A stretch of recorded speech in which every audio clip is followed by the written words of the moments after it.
Apocalipsis 8, versículo 13, dice así la palabra del Señor.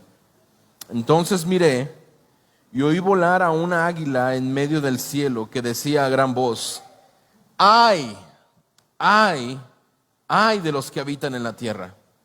A causa de los toques de la trompeta que faltan, que los otros 3 ángeles están por tocar.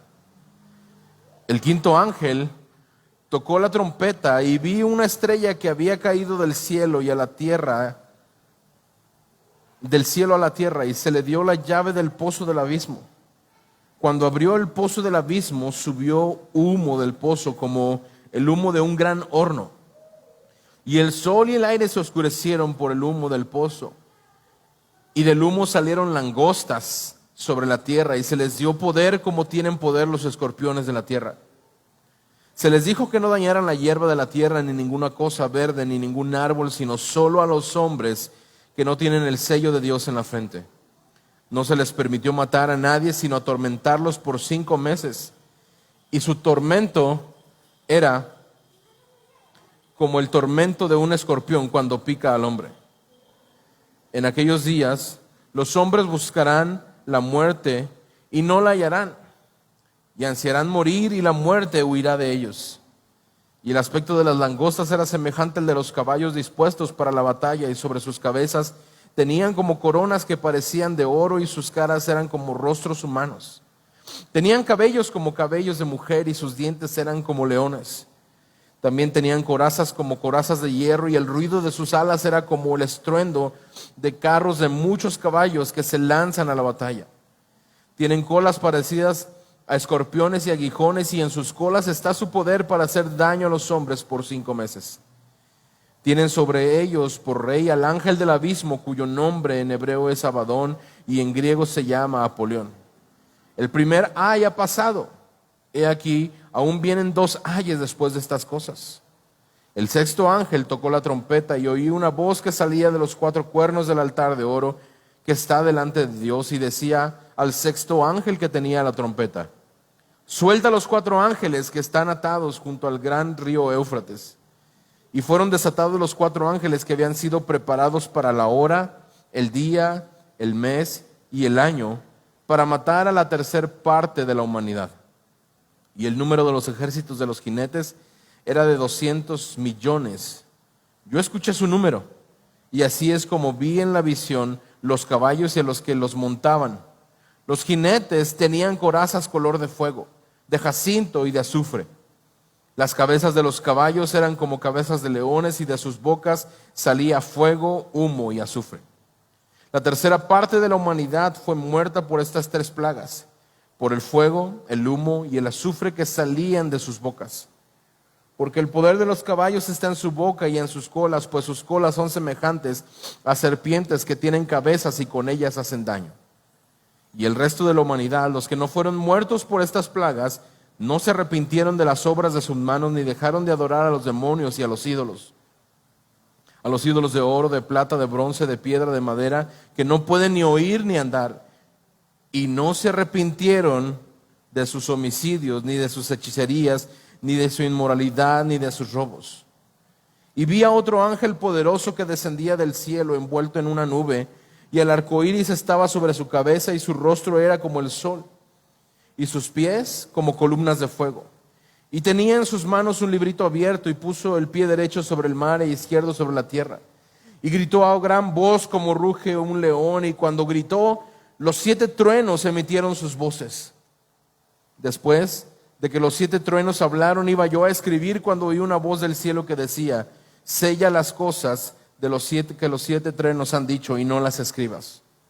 Entonces el ángel que yo había visto de pie sobre el mar y sobre la tierra levantó su mano derecha al cielo y juró por el que vive por los siglos de los siglos, quien creó el cielo y las cosas que en él hay, y la tierra y las cosas que en ella hay, y el mar y las cosas que en él hay, que ya no habrá dilación, sino que en los días de la voz del séptimo ángel, cuando esté para tocar la trompeta, entonces el misterio de Dios será consumado, como él lo anunció a sus siervos los profetas. Y la voz que yo había oído del cielo la oí de nuevo hablando conmigo y diciendo: ve, Toma el libro que está abierto en la mano del ángel que está de pie sobre el mar y sobre la tierra. Entonces fui al ángel y le dije que me diera el librito. Y él me dijo, tómalo y devóralo. Te amargará las entrañas, pero en tu boca será dulce como la miel.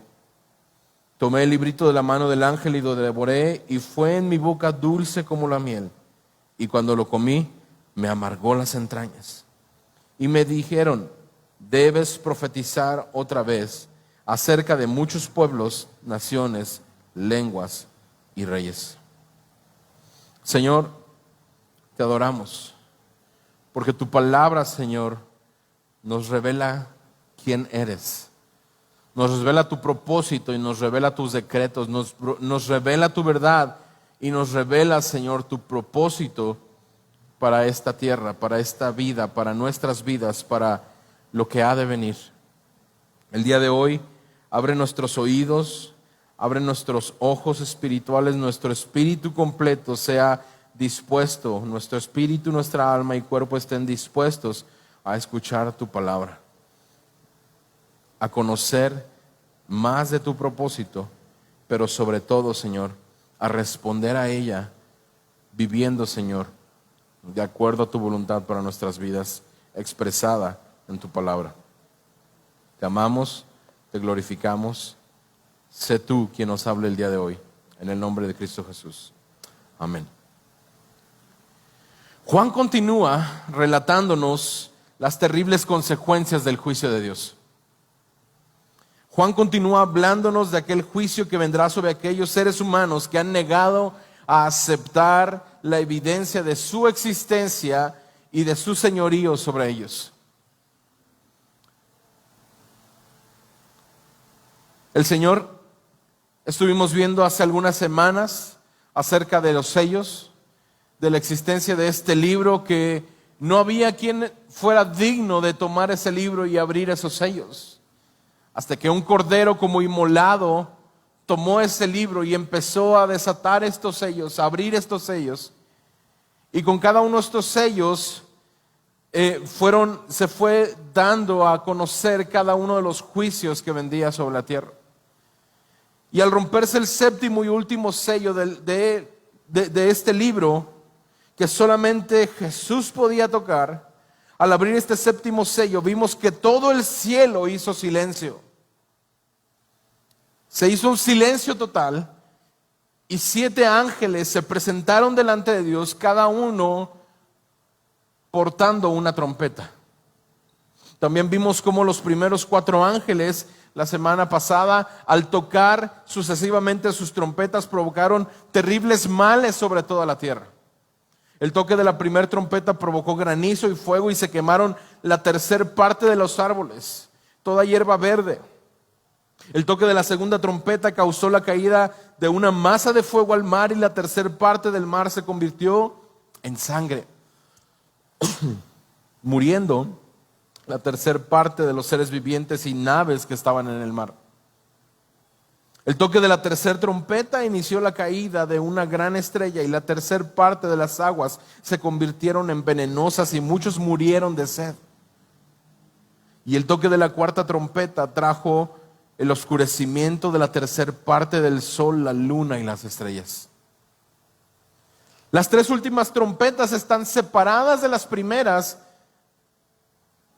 que ya habíamos visto por 3 terribles ayes que acabamos de ver en el capítulo 8, versículo 13. Estos terribles ayes están por caer sobre la tierra cuando estos 3 últimos ángeles toquen sus trompetas. Y se produce una pausa en la que un ángel anuncia las terribles consecuencias para los habitantes de la tierra. Y fíjate cómo lo dice el versículo 13. Entonces miré y oí volar un águila en medio del cielo que decía a gran voz: ¡ay, ay, ay de los que habitan en la tierra! A causa de los toques de las trompetas que faltan, que los otros 3 ángeles están por tocar. Los 3 ayes son un lamento porque cada toque restante, y es que aunque las consecuencias de las 4 primeras trompetas fueron inconcebibles, no serán nada en comparación con los 3 ayes que faltan. En el pasaje de Apocalipsis escucharemos el sonido del toque de la quinta y de la sexta trompeta del pasaje que vamos a ver el día de hoy. Así como a los horribles acontecimientos que se producen con el sonar de esta quinta y sexta trompeta. Dios es amor, todos lo sabemos, pero también es justicia. Su santidad demanda justicia absoluta, así que veamos estas quinta y sexta trompeta. Versículos del 1 al 12 nos dice acerca de esta quinta trompeta. El quinto ángel tocó la trompeta y vio una estrella que había caído del cielo a tierra, y se le dio la llave del pozo del abismo. Cuando abrió el pozo del abismo, subió humo del pozo como el humo de un gran horno, y el sol y el aire se oscurecieron por el humo del pozo. Y del humo salieron langostas sobre la tierra, y se les dio poder como tienen poder los escorpiones de la tierra. Se les dijo que no dañaran la hierba de la tierra, ni ninguna cosa verde, ni ningún árbol, sino solo a los hombres que no tienen el sello de Dios en la frente. No se les permitió matar a nadie, sino atormentarlos por 5 meses. Y su tormento era como el tormento de un escorpión cuando pica al hombre.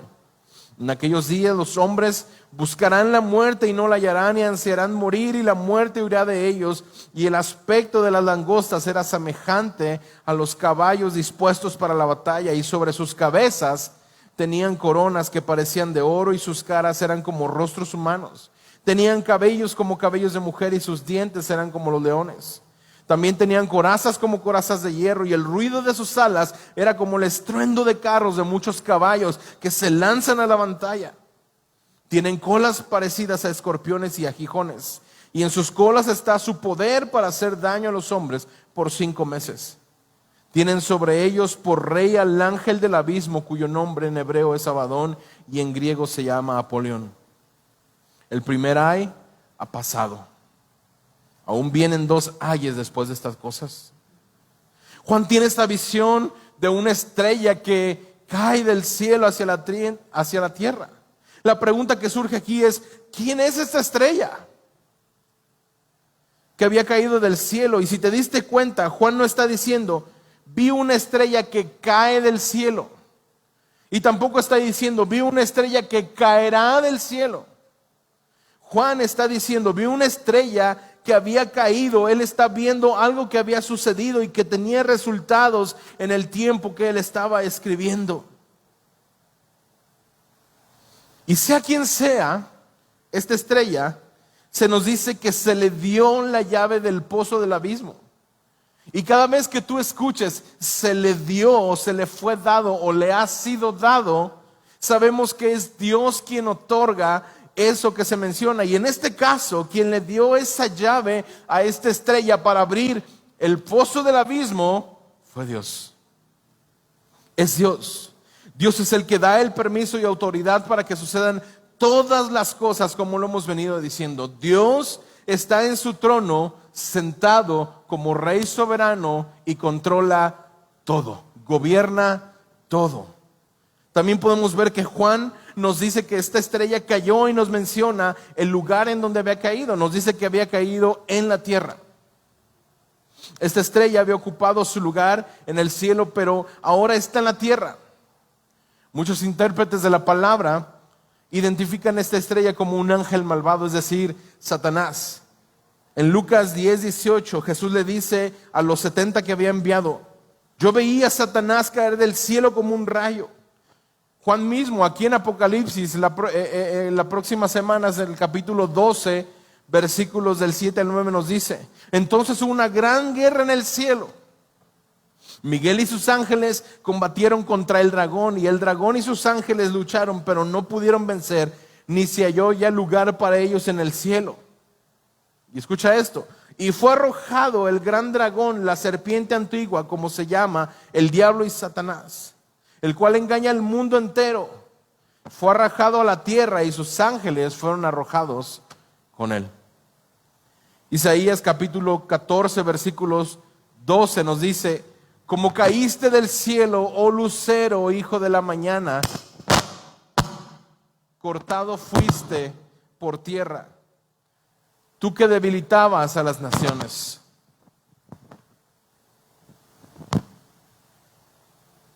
El diablo, hermanos, no es creador.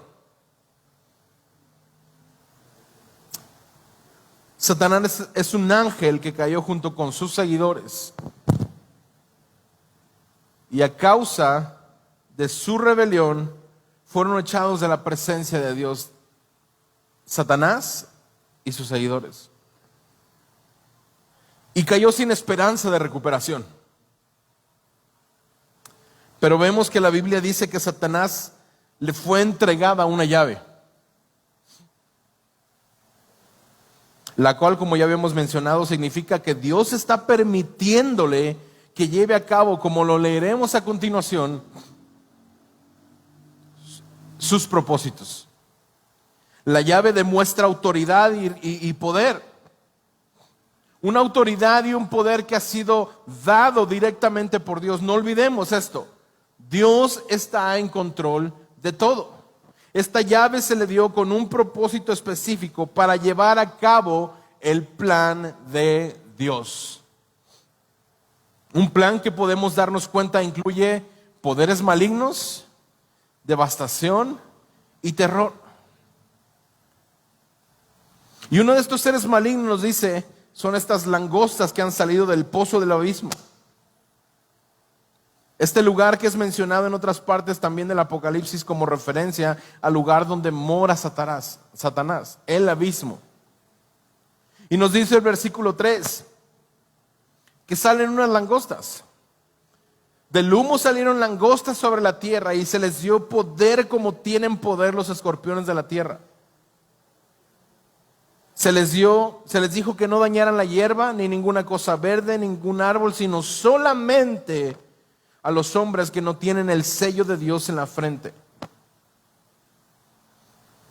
No se les permitió matar a nadie, sino solamente atormentarlos por 5 meses. Y su tormento, dice la palabra, era como el tormento de un escorpión cuando pica al hombre. La devastación que puede causar una langosta, voy a cambiar.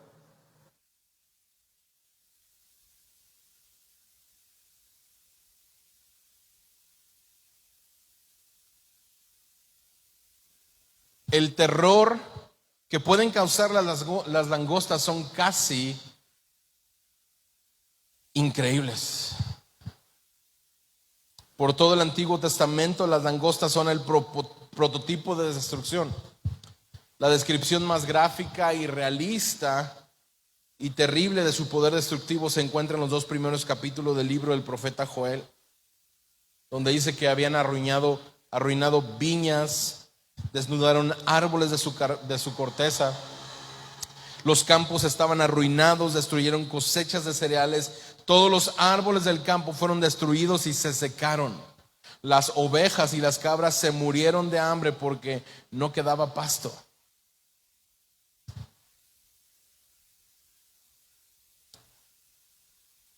Imagínate si una langosta ordinaria, este insecto, devasta vegetación, pero no son peligrosas para las personas.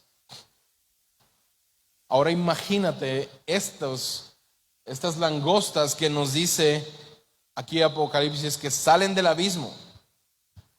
Y son muy diferentes porque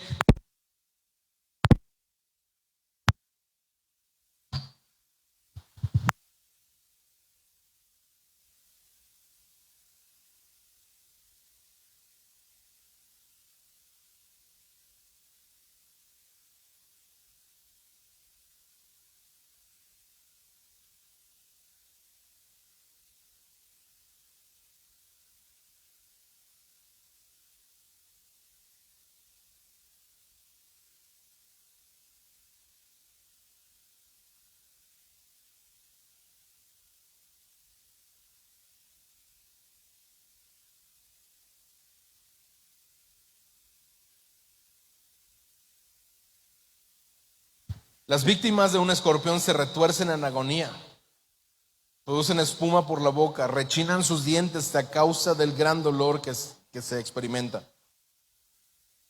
Lo que tú y yo necesitamos ver en este pasaje es que no podemos tomar esta figura de manera literal, sino como algo figurativo.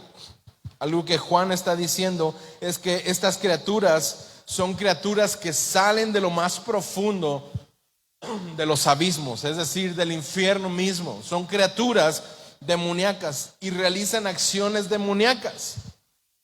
Así como los demonios en forma de langosta serían capaces de infringir, como acabamos de ver, un daño físico como escorpión, el sufrimiento que causan estos seres será tal que la gente querrá morirse, pero no podrán. Y continúa el versículo 6 diciendo: en aquellos días los hombres buscarán la muerte y no la hallarán, y ansiarán morir, y la muerte huirá de ellos. Estos seres malignos reciben esta autoridad para atormentar, pero no para matar. Una vez más podemos ver que Dios está en control de todo, porque le está diciendo: atormenta, pero no mates. ¿Quién está poniendo el límite? Dios, quien ha dado esta autoridad a estos seres. Él permitió que Satanás causara, en el caso de Job, daño a su carne. Él permitió que causara daño a los huesos de Job, pero nunca le dijo: toque su vida. Dios establece los límites del poder de Satanás. Satanás no es omnipotente. Con esto, no estoy diciendo que Dios sea el autor del mal en la tierra. Dios no es el autor del mal, pero sí es quien utiliza la maldad que hay en el mundo, la maldad de Satanás, para castigar a quienes repudian y se burlan del evangelio. Dios va a juzgar a Satanás, hermano, escucha esto. Dios va a juzgar a Satanás. Lo vamos a ver y lo vemos por todo el daño que ha hecho.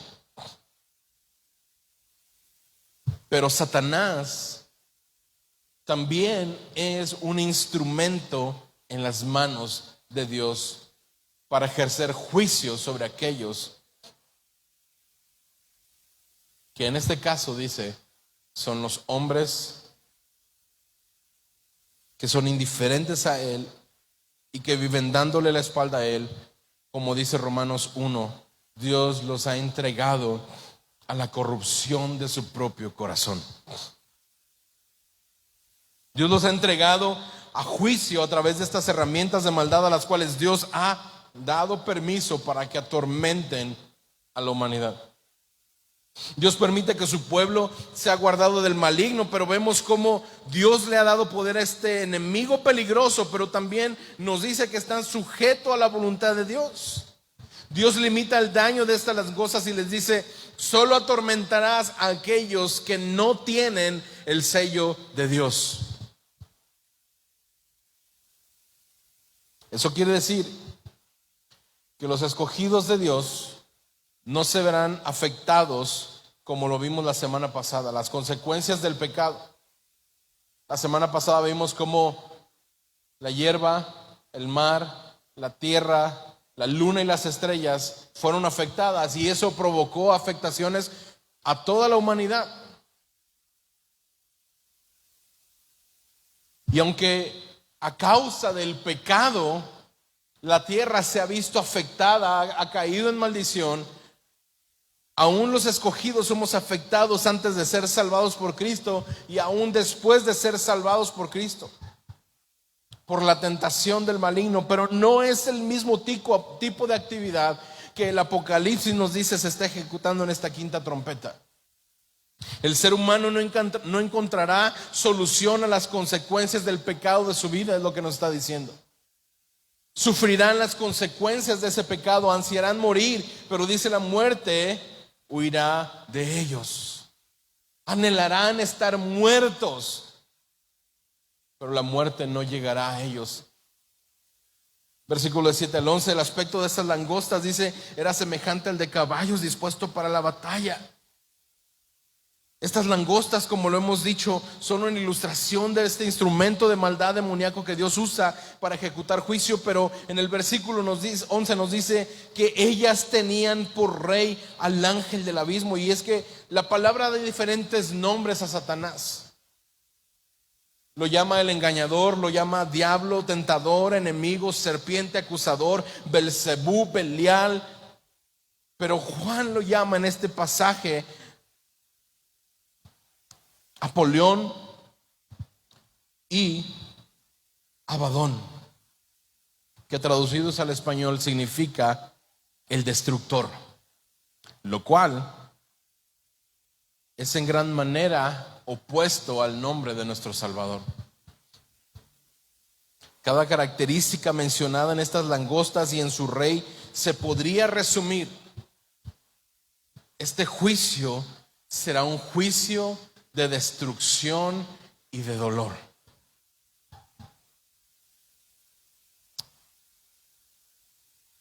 Y llegamos al versículo 12, que nos dice: el primer ay ha pasado. Y aquí vienen dos ayes después de estas cosas. Imagínate, si este fue el quinto, ¿cómo será el sexto? Si el ángel dijo ay, ay, ay de los moradores de la tierra por las trompetas próximas que tocarán estos ángeles. El primero de los ayes, la quinta trompeta, ha sido el que acabamos de contemplar. Ha sido terrorífico, infernal, una terrorífica e infernal invasión de langostas que cubría toda la tierra. Ahora hay una advertencia aquí que indica que vendrán catástrofes mayores. Vendrá algo mayor, los últimos dos ayes, la sexta y la séptima trompeta. Y llegamos a este pasaje de la sexta trompeta, el segundo ay, y fíjate lo que dice el versículo 13 al 15. El sexto ángel tocó la trompeta, y oí una voz que salía de los cuatro cuernos del altar de oro que está delante de Dios, y decía al sexto ángel que tenía la trompeta: suelta a los cuatro ángeles que están atados junto al gran río Éufrates. Y fueron desatados los cuatro ángeles que habían sido preparados para la hora, el día, el mes y el año, para matar a la tercera parte de la humanidad. Wow.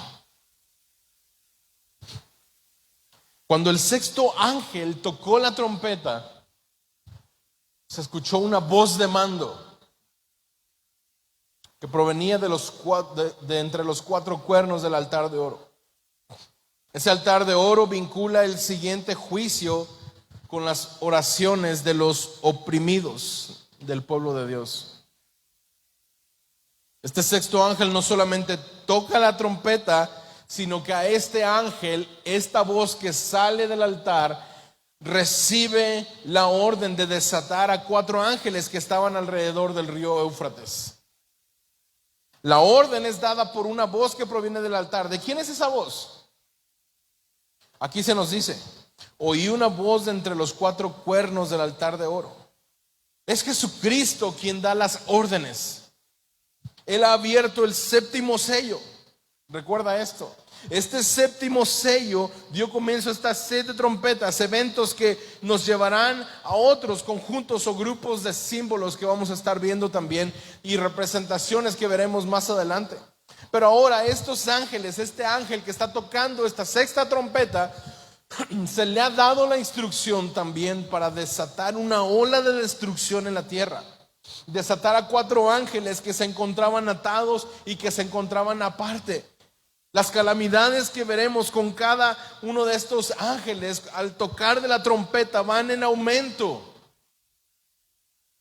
Las langostas, como acabamos de ver, estaban restringidas solamente a atormentar a los seres humanos, a la humanidad. Solamente infligir un dolor tan fuerte que la gente, el ser humano, querría morirse. Pero estos 4 ángeles, a diferencia de las langostas, tenían otra instrucción. Estos 4 ángeles tenían autoridad para matar a gran escala. Estos ángeles tienen una misión específica: matar a la tercera parte de la humanidad.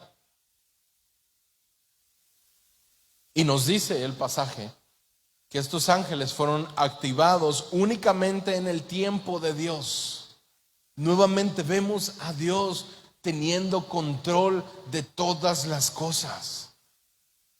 Ellos ejecutan la voluntad de Dios en el tiempo de Dios. Es Dios mismo quien ordena la liberación de estos ángeles que estaban listos para llevar a cabo el juicio de Dios sobre la tercera parte de la humanidad. Incluso Juan nos dice, estos ángeles estaban destinados para la hora, el día, el mes y el año que Dios había determinado.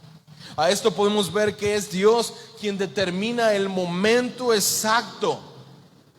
Pero no solamente el momento exacto, sino que también determina la amplitud del castigo. ¿Cuánto tiempo va a estar ese castigo? Él es rey soberano y ha establecido sus decretos. ¿Y sabes qué? Nadie puede detener sus decretos. Versículo 16 al 19. Nos dice que el número de los ejércitos de los jinetes eran 200 millones. Y así es como Juan ve esta visión. Juan nos dice, escucho un inmenso ejército de 200 millones. Y aunque Juan no nos dice si este ejército está formado por seres humanos, este número pudiéramos preguntar, ¿es literal? O sea, ¿realmente son 200 millones? ¿O será simbólico? Cualquiera de las dos opciones realmente sugiere que es un ejército que simplemente es imposible de contar y que es más grande de lo que la humanidad ha visto jamás en la historia.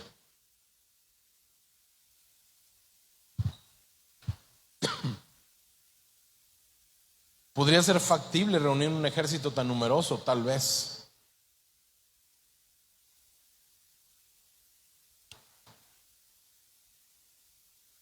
Algunos estudiosos dicen que se hace una referencia al poderío, no nada más del ser humano en cuanto a personas, sino también a los tanques preparados para guerra, armamentos preparados para la guerra. Y pues es una posibilidad, pero no podemos afirmarlo con toda certeza. Estamos hablando aquí de un periodo en que aún está muy en el futuro. Podría ser posible esta interpretación, pero no nos imaginamos, no nos podemos aventurar a decir que esa es la interpretación correcta. Lo que el texto nos revela es que cuando estos ángeles son liberados, se desencadena una guerra de magnitud mundial y quedan liberados estos ángeles para atacar al mundo que ha dejado de lado a Dios y a su palabra. Este ejército, nos dice Juan, tiene características muy específicas. ¿Y por qué Juan nos quiere transmitir con claridad esto? Pues porque realmente la apariencia de este ejército infundía terror y temor en un mundo perdido. Fíjate, el versículo 17 dice, y así es como vi en la visión a los caballos y a los que los montaban. Los jinetes tenían corazas de color de fuego de jacinto y de azufre. Las cabezas de los caballos eran como cabezas de leones y de sus bocas salían fuego, humo y azufre. En el caso de los escorpiones, su cola tenía poder para atormentar a la humanidad. En el caso de estos caballos dice que sus cabezas eran como cabezas de leones y que de su boca salía fuego, humo y azufre. Los colores de las corazas de estos jinetes eran muy llamativos. El fuego es rojo vivo, el zafiro tiene un azul oscuro, el azufre es de color amarillento. Y el apóstol describe no nada más a los jinetes, sino también describe al caballo como el animal de esta guerra. Después de describir a estos jinetes, nos da una imagen descriptiva de estos caballos y nos dice que sus cabezas eran como de leones y que de su boca salía fuego, humo y azufre. Una fuerza destructora. El fuego destruye. El humo asfixia. Y el azufre intoxica. una fuerza destructora, devastación, terror. Este ejército, como dijimos, tiene una sola misión y es causar la muerte y la destrucción de la tercera parte de la humanidad.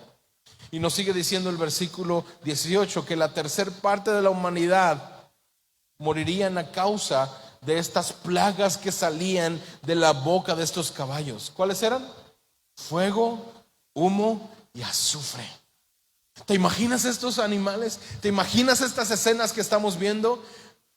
Demonios saliendo del abismo, picando a la gente, causando dolor tan fuerte que quisiera morir.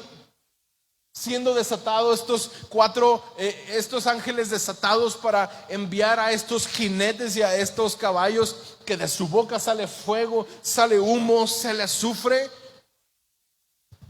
¿Te imaginas esta escena tan terrible? ¿Cómo reaccionaríamos tú y yo ante esta escena? ¿Cómo crees que reaccionó la humanidad ante esta escena? Fíjate lo que nos dice Juan, cómo es que el hombre, el ser humano reaccionó ante el juicio de Dios y ante el temor. Versículos 20 y 21. Y el resto de la humanidad, ¿quién? Nos dice ahí, los que no fueron muertos por estas plagas. ¿Cómo reaccionaron? No se arrepintieron de las obras de sus manos, ni dejaron de adorar a los demonios y a los ídolos de oro, de plata, de bronce, de piedra y de madera, que no pueden ver, ni oír, ni andar. ¿Y qué dice? No se arrepintieron de sus homicidios, ni de sus hechicerías, ni de su inmoralidad, ni de sus robos. El ser humano, aquellos que no murieron, en lugar de tomar una actitud de arrepentimiento, no muestra arrepentimiento. A pesar de la presencia de algunas señales tan abrumadoras como estos animales, de esta muerte masiva, en lugar de esto, el hombre persiste en su adoración a los ídolos. En la misma manera de siempre, ellos continúan en su adoración a los demonios. Por tanto, el juicio vendrá sobre ellos y deberán asumir esta responsabilidad. ¿Juicio? ¿Más juicio? ¿Qué no acaban de pasar 2 trompetas? ¿Qué no acaba de haber juicio ya sobre la humanidad, sobre la tierra, sobre el ser humano, sobre el agua, sobre el mar, sobre los astros? ¿Más juicio? Sí, más juicio.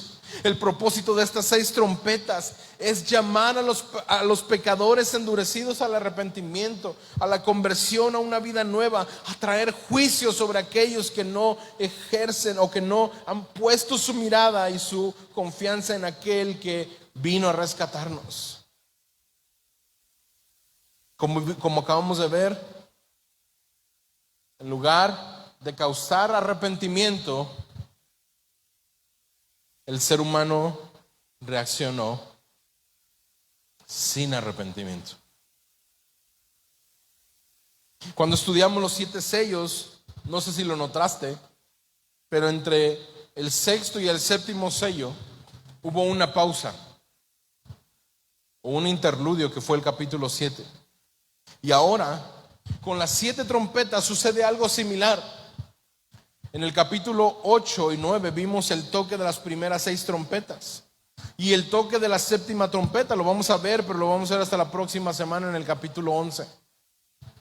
Así que lo que podemos ver en este capítulo, que es el capítulo 10, que a continuación vamos a ver, es como una pausa pero de transición, que llega hasta el versículo 13 del capítulo 11.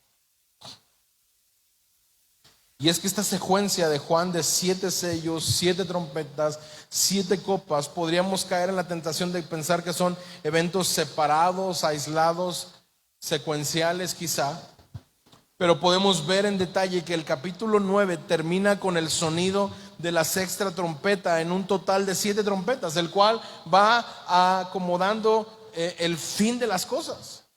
Ahora, en lugar de la 7ª trompeta, tenemos esta pausa de transición Y esta pausa de transición tiene un propósito dramático, un propósito específico, en el cual nos muestra también la misericordia de Dios al permitir más oportunidades para arrepentimiento.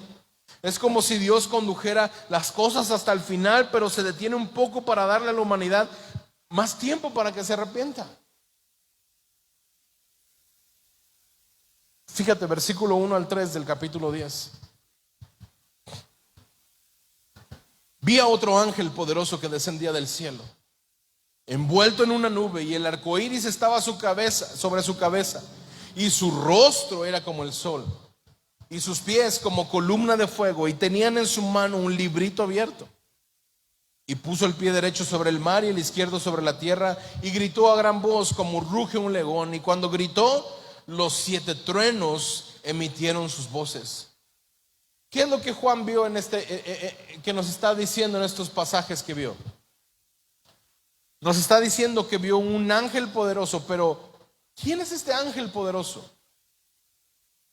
Algunos, por la descripción que se nos da de lo que vio Juan, dicen que este ángel dicen que es el Señor Jesucristo, por la gran semejanza en las características que se menciona aquí, a las características de el Señor en Apocalipsis 1.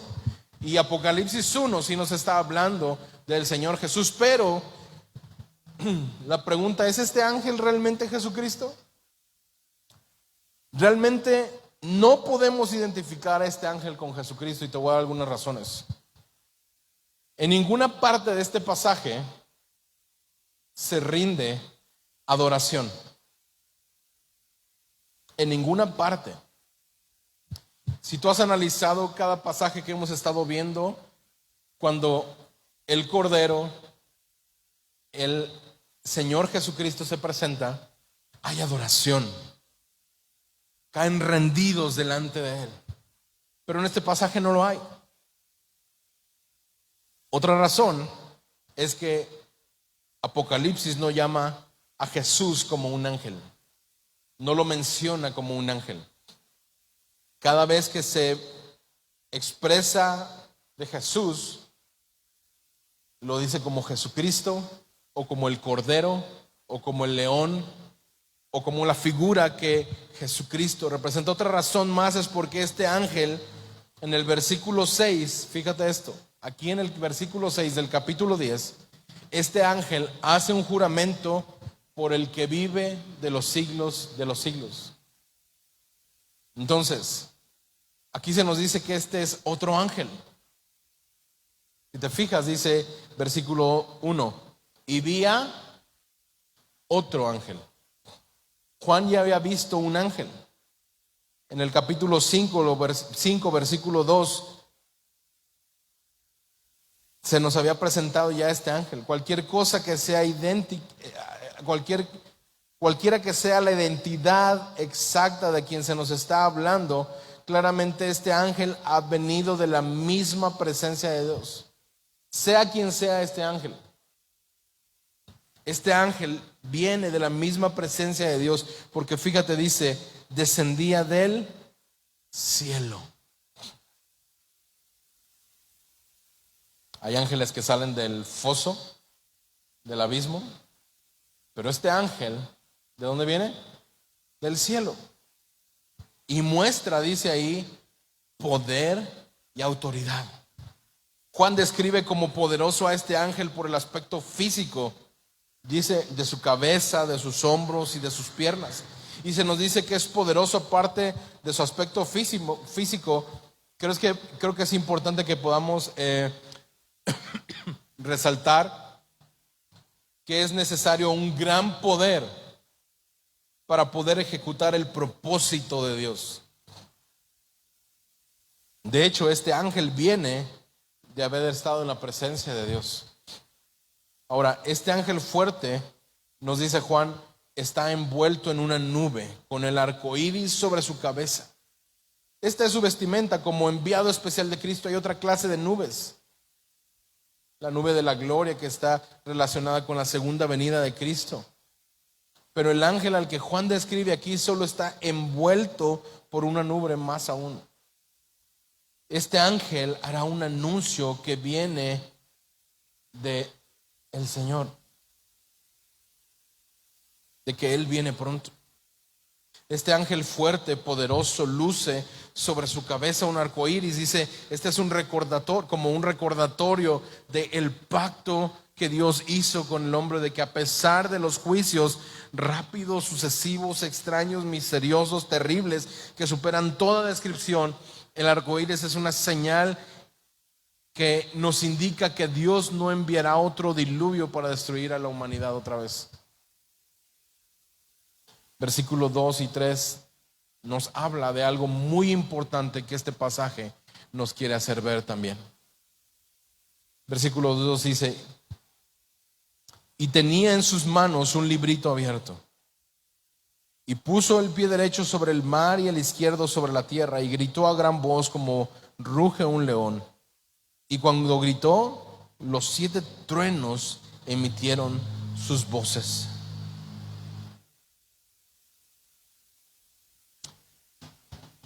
¿Es este librito el mismo que el libro que nadie sino solamente Jesús podía abrir en Apocalipsis 5, 1, 7? Si alguien dice que el ángel fuerte es Jesús, entonces sí podría hacerlo, pero como lo acabamos de ver, Juan utiliza palabras distintas para describir el libro. Aquí nos dice el librito, y es probablemente lo mejor o la mejor descripción porque podemos verlo como diferente. El otro era el rollo, el libro donde estaban los sellos que nadie podía tocar, que nadie era digno de tomar ese libro y desatar sus sellos. Este libro nos está diciendo, es un libro el cual está a disposición de este ángel. El contenido de este libro no nos es revelado en ninguna parte del Apocalipsis, pero al parecer representa esta visión de la autoridad escrita dada para el ángel para cumplir una misión. Y un elemento que no podemos ignorar es este librito, porque hay todo un contexto, digamos, que hay detrás de este libro.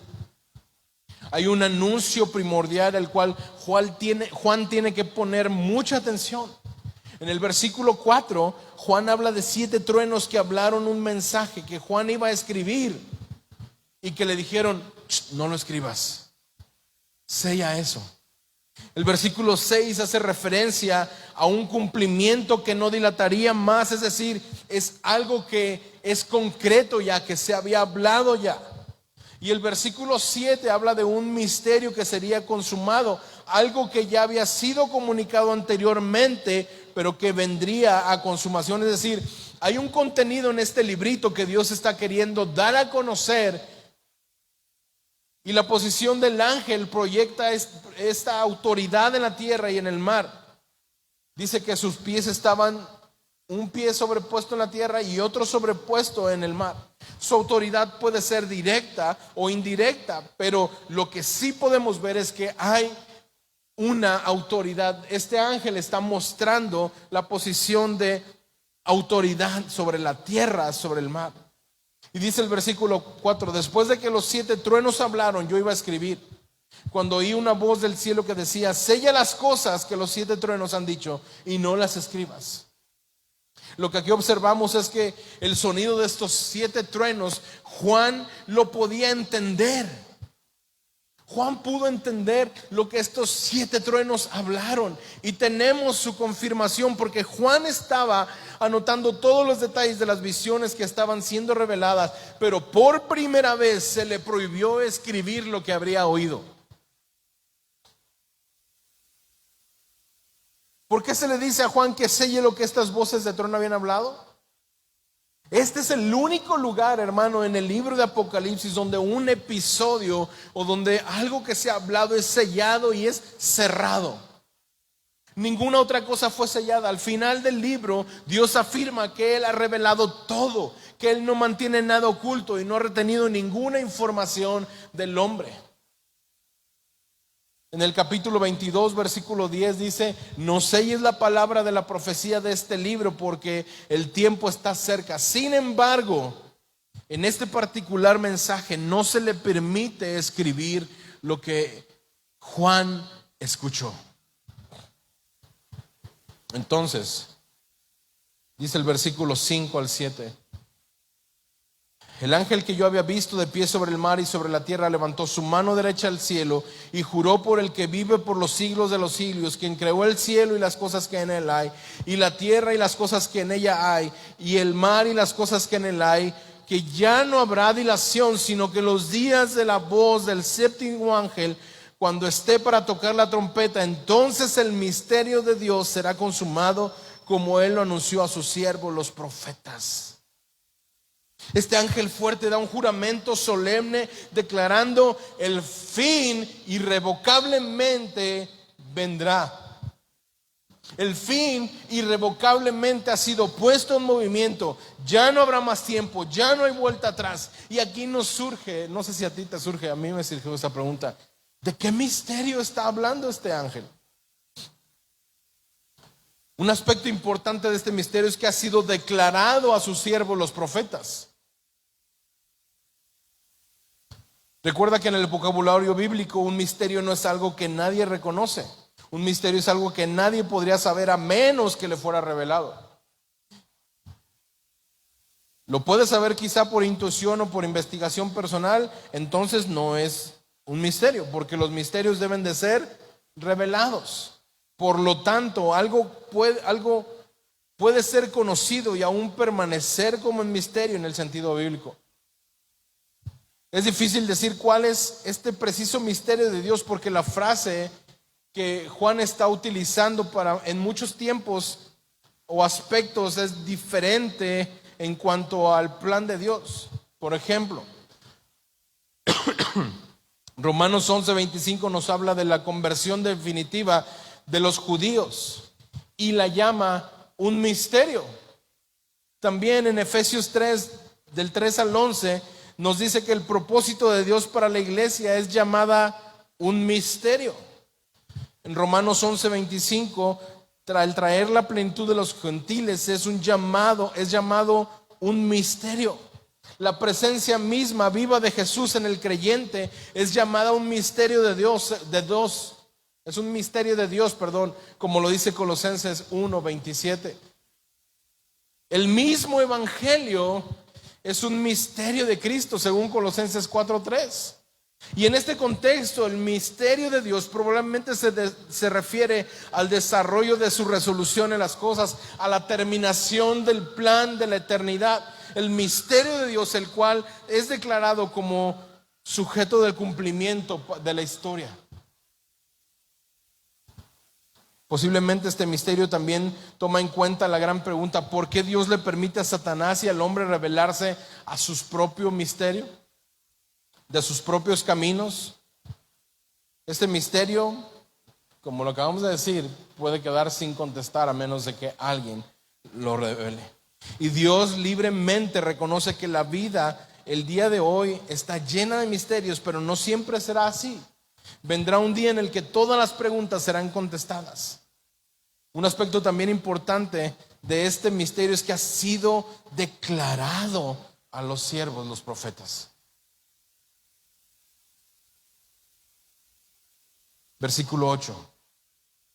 Y la voz que yo había oído del cielo, la oí de nuevo hablando conmigo y diciendo: ve, toma el libro que está abierto en la mano del ángel que está de pie sobre el mar y sobre la tierra. Juan recibe esta orden que viene del Señor Jesucristo, quien desde el cielo dirige todos los eventos. Él tiene el control completo, lo hemos venido diciendo.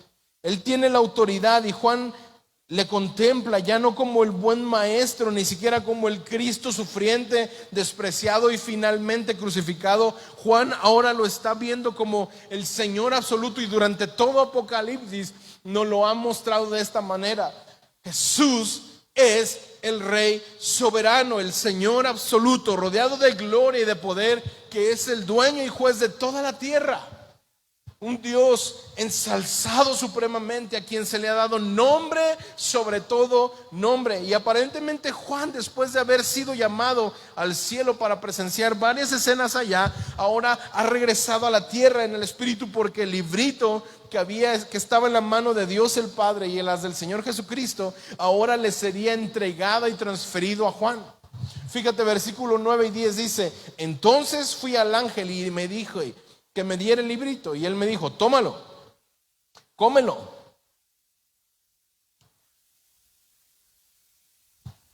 devóralo, te amargará las entrañas, pero en tu boca será dulce como la miel. Tomé el librito de la mano del ángel y lo devoré, y fue en mi boca dulce como la miel, y cuando lo comí me amargó las entrañas. Juan ahora es un participante en esta gran visión que se está desarrollando ante nosotros. Juan hasta este momento no había estado participando más que como solamente un espectador de lo que estaba sucediendo, pero ahora se le dice: ve, toma ese librito y cómelo. El ángel le pide hacer algo muy extraño. Por supuesto, esta acción de comer el librito tiene un significado. Juan come este librito siguiendo las instrucciones del ángel, y el resultado es que el sabor es dulce y se transforma. Es dulce en su boca, pero este sabor se transforma en amargo, tal como se lo había anunciado el ángel. Podemos decir que el comer el librito significa recibir la palabra de Dios. Es decir, las enseñanzas de la palabra de Dios. El profeta Jeremías en el capítulo 15, versículo 16 dice: fueron halladas tus palabras y yo las comí. Tu palabra me fue por gozo y por alegría de mi corazón, porque tu nombre se invocó sobre mí, oh Señor, Dios de los ejércitos. Jeremías compara la palabra y al apoderarse de ella con degustar, con saborear, con comerla. Lo mismo nos describe el profeta Ezequiel en el capítulo 3, versículos del 1 al 3, donde dice: me dijo: hijo de hombre, come lo que hayas, come este rollo y ve y habla a la casa de Israel. Y abrí mi boca y me hizo comer aquel rollo, y me dijo: hijo de hombre, alimenta tu vientre y llena tus entrañas de este rollo que yo te doy. Y lo comí, y fue en mi boca dulce como la miel.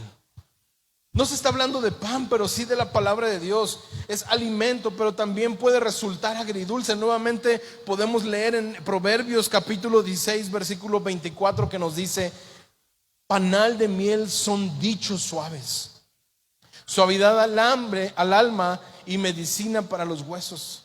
El Salmo 119, versículo 103 nos dice: cuán dulces son a mi paladar tus palabras, más que la miel en mi boca. Era dulce para Abraham cuando Dios le dijo: ¿encubriré yo a Abraham? ¿Qué lo voy a hacer? Dios le dijo: somos amigos y yo te voy a decir lo que voy a hacer. Es dulce conocer y experimentar el amor, la misericordia, la fidelidad constante y permanecer en nuestro gran Dios. No sé si para ti ha sido dulce conocer de la palabra del Señor, si ha sido deleitoso saborear cada una de las palabras que en este libro se nos ha sido mostrada. Pero este aspecto dulce y reconfortante, nos dice este ángel, también tiene otra faceta.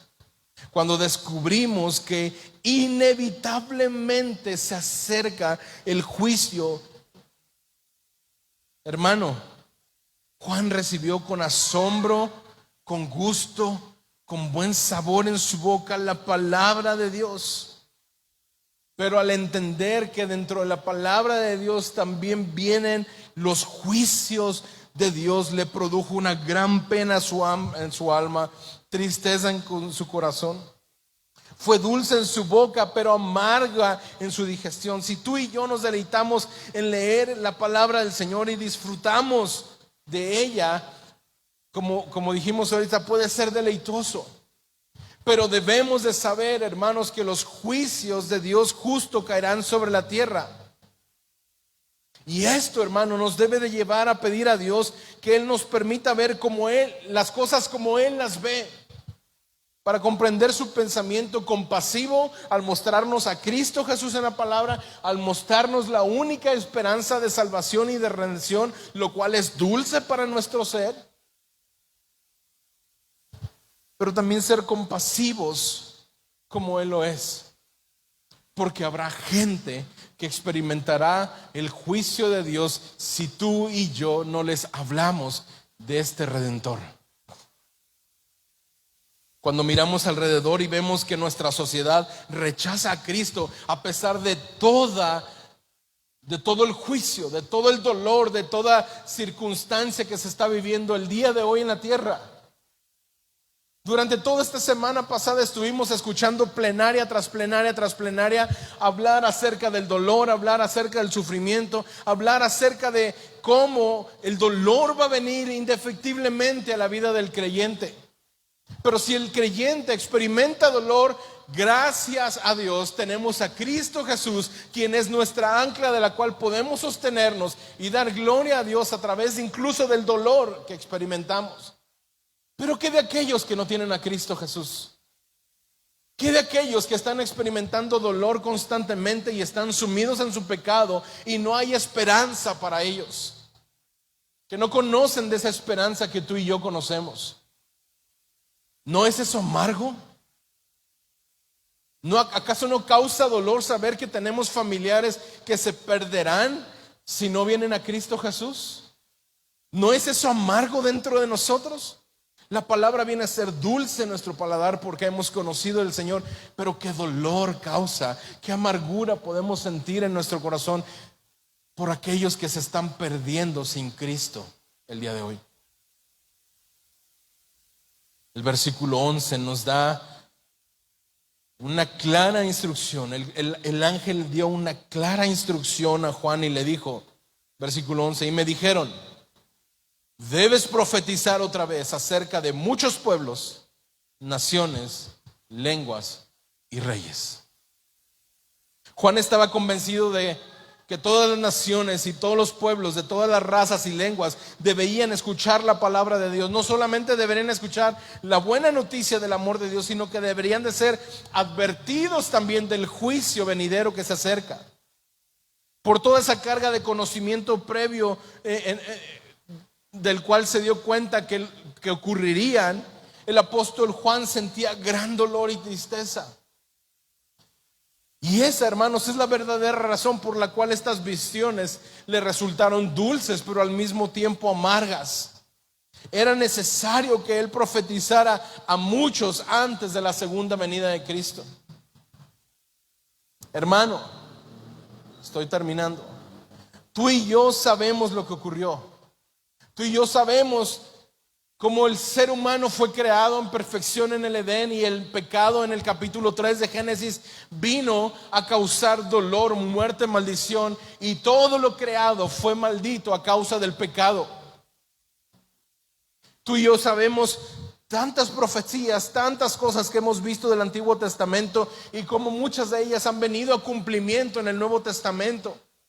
Y aunque hay una promesa que hemos aceptado y que hemos tenido y que confiamos en esa promesa de salvación en Cristo Jesús, hay promesas que vienen también delante de nosotros y que aún no vemos su cumplimiento, como la segunda venida de nuestro Señor, como la de juicios que estarán viniendo sobre la tierra. Tú y yo tenemos ese gran beneficio, ese gran ¿mande? Tú y yo tenemos, mande. Gracias. Tú y yo tenemos ese gran privilegio de saber lo que fue, lo que está sucediendo y lo que vendrá también.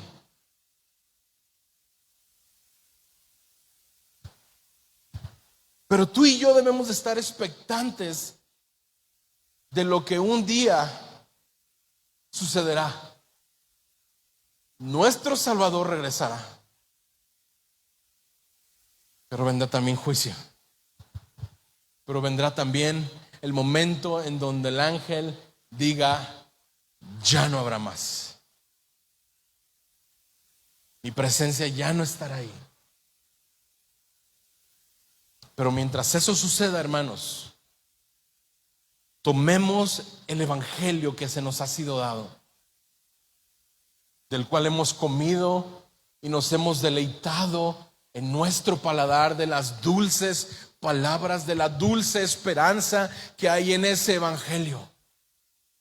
Tomemos el evangelio y proclamémoslo. Así como Juan se le pidió que tomara este librito, que lo comiera y que lo profetizara. Hermano, la misión de la iglesia es predicar el evangelio. La misión tuya y mía, la oportunidad que tú y yo tenemos de deleitarnos en el gozo de la salvación del Señor, no es nada más para que tú y yo estemos sentados el día de hoy aquí, quizá batallando con un poquito de calor, quizá batallando porque ya se pasó de tiempo el pastor. Tu misión, mi misión, es tomar de eso deleitoso que hay en la palabra del Señor y proclamarlo, porque ¿sabes qué? Llegará el día en que esto se convertirá en amargo. Habrá dolor, porque el juicio de Dios vendrá indefectiblemente. Y ni tú, ni yo, ni nadie podrá detener el juicio del Señor. Señor, te damos gracias por tu palabra. Te damos gracias por la esperanza que tenemos en Cristo Jesús. Te damos gracias porque solamente en Cristo Jesús podemos encontrar hasta el día de hoy aún salvación.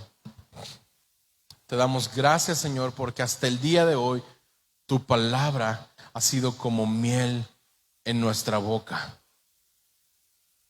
Te damos gracias, Señor, porque nos permites ver, Señor,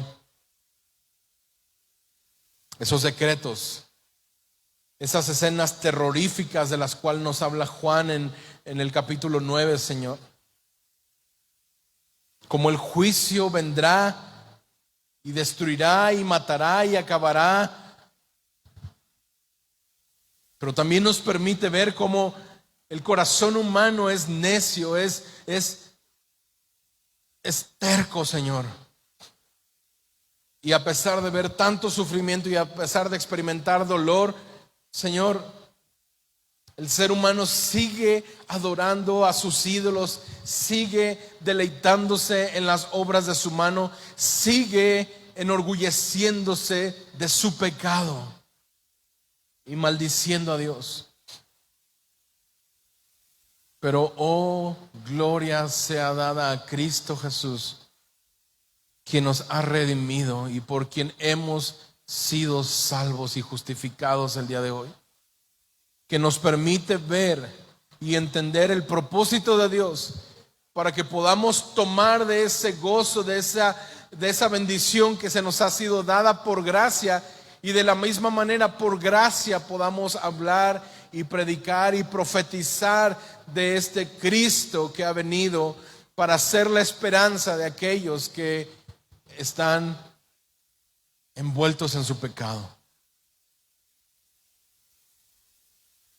Permite, Señor, que nuestro corazón pueda entender la urgencia que hay para la iglesia de predicar el evangelio, la urgencia que hay para cada creyente de ir y predicar el evangelio a toda criatura, para que quienes hayan de ser salvos vengan al arrepentimiento y puedan ser hallados, contados entre los que hemos sido sellados por el Cordero, por la sangre del Cordero.